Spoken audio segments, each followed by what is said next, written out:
前面連假雨是落袂停哦。水利署表示講，這幾天全台灣的水庫增加1.5噸的水量，有小可來消透欠水的壓力。新竹苗栗佮台中的水庫是攏增加袂少，也毋過南部，親像白河水庫佮曾文水庫，同款哦，閣是紅色警戒。水利署嘛表示講，民生用水佮農業用水暫時是毋免煩惱，也毋過嘛呼籲大家要愛省水。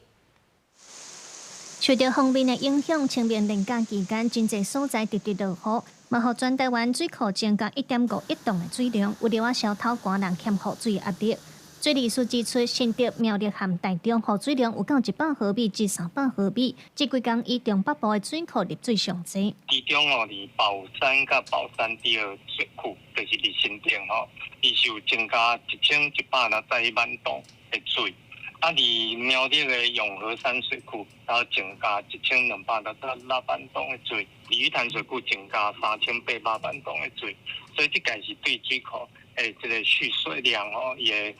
欠水的量哦，是攏有增加。也毋過，以台灣水庫即時水情變大的資訊來看，像台南的白河水庫貼水量15.6%，曾文水庫嘛才22%，攏是紅色警戒。水利署表示，南部水位雖然無增加偌濟，也毋過曾文水庫、烏山頭水庫甲南化水庫攏較大粒，所以民生用水甲農業用水是毋免煩惱的。因為咱南部像台南地區，主要是食這烏山頭、曾文甲南化水庫這3粒水庫的水吼，啊，因這3粒水庫的特色哦，就是足大粒啦，伊的蓄水量是有夠，而且嘛有夠咱地基座誒這用水。